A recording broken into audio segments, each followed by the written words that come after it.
जो कि इतलात हमारे पास हैं कि उसमें फौजी जवान भी थे जिनको वो दहशतगर्द लेके गए हैं और मासूम शहरी पाकिस्तान के बुजुर्ग, खवातीन, और अभी तक कोई ख़ास अपराइज नहीं किया जा रहा कि इस वक्त तक उनका ऑपरेशन हुआ है, अगर हुआ है तो कहाँ तक पहुँचा है।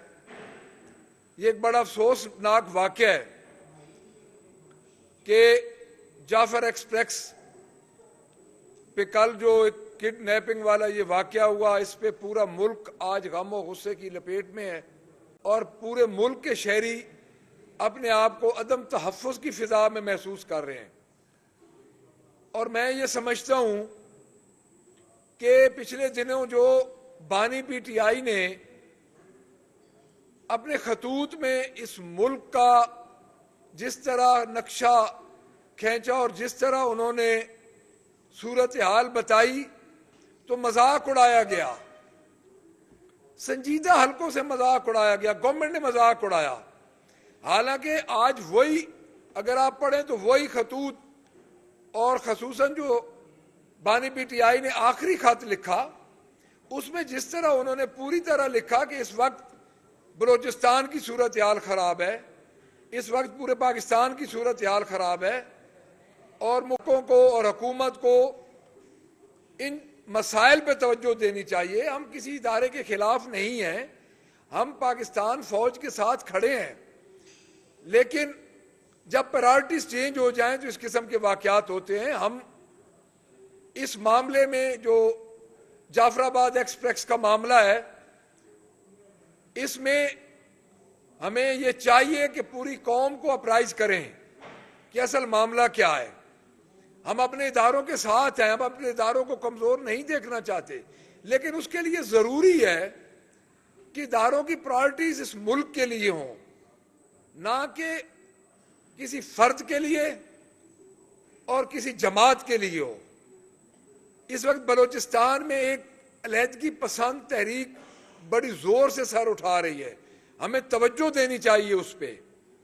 हमें इस वक्त अपने ज़ाती इख्तलाफात को बाला ताक रख के और हमें लाइकिंग डिसलाइकिंग को छोड़ के हमें कम से कम इस मामले पे संजीदगी से गौर करना चाहिए।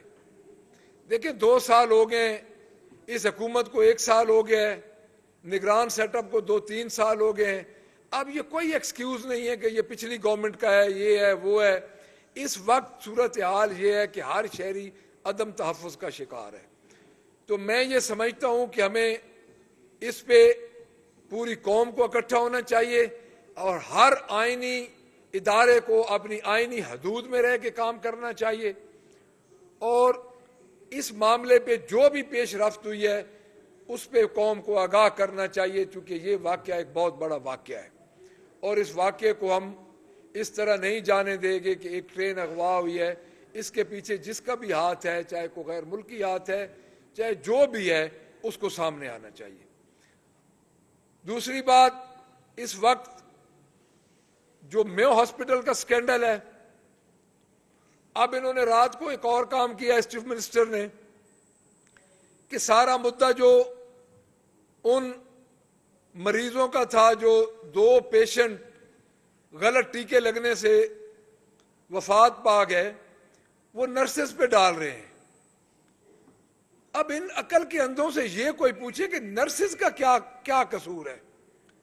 नर्सेस ने क्या टीके चेक करने होते हैं?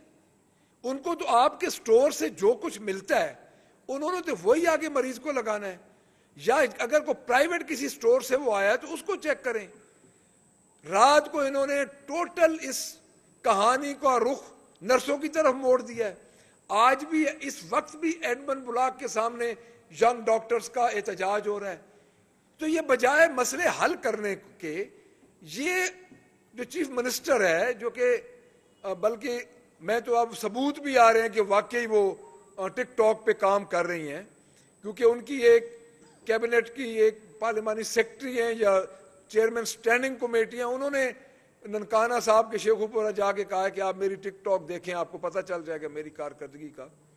तो 12.5 करोड़ अवाम के चूंकि टिकटॉक पे चलाया जा रहा है तो उसका नतीजा यही निकलना है कि ये दोबारा एक, अब उनको डॉक्टर्स को ये फारिग करेंगे, उन डॉक्टर्स को शोकाज नोटिस देंगे, नर्सेज को शोकाज नोटिस देंगे। मुझे ये बताया जाए कि उन इंजेक्शन के लगने में नर्सेज का क्या गुनाह है। मासूम नर्सेज को आप कर रहे हैं, मुजर इल्ज़ाम ठहरा रहे हैं। तो एक तो ये है कि ये बीबी को सिर्फ मेयो हॉस्पिटल में इसको समझ नहीं आ रही कि उसकी एडमिनिस्ट्रेशन मैं कैसे ठीक करूं, और ये चले हैं पंजाब की एडमिनिस्ट्रेशन ठीक करने। उसके बाद रमज़ान में जो महंगाई का हाल है, चीनी शार्ट हो रही है, और इस वक्त ये बाज़ारों में जाके ज़रा चेक करें कि रमज़ान शरीफ में जो बाज़ार है, मॉडल बाज़ार जो इन्होंने बनाया, उसमें चेक एंड बैलेंस क्या है।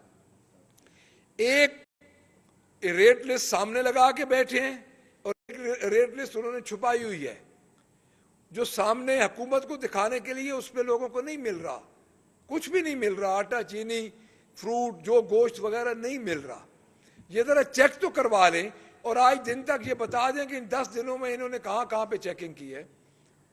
तो मैं इस सिलसिले में मैंने कहा पंजाब को, पंजाब की आवाम को मीडिया के ज़रिए आगाह कर दें कि हमें जाफराबाद एक्सप्रेस का मुकम्मल डिटेल सूरत हाल चाहिए, और मेयो हॉस्पिटल के मुतल्लिक ये गवर्नमेंट अगर कोई सही इकदाम करती है तो ठीक है, नहीं तो हम इंशाअल्लाह मेयो हॉस्पिटल की नर्सेज और यंग डॉक्टर्स के साथ खड़े होंगे।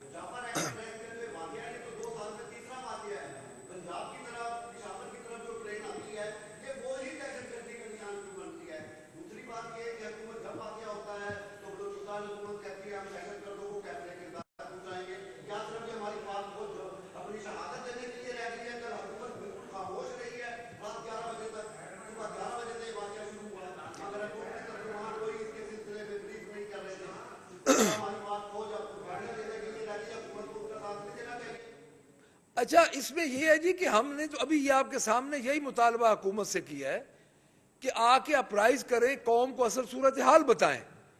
देखिए, जो जवान शहीद हो रहे हैं वो हमारे जवान हैं, और हमें उनका उतना ही अफसोस होता है जितना अपने घर के बच्चों का या बेटों का होता है। जी।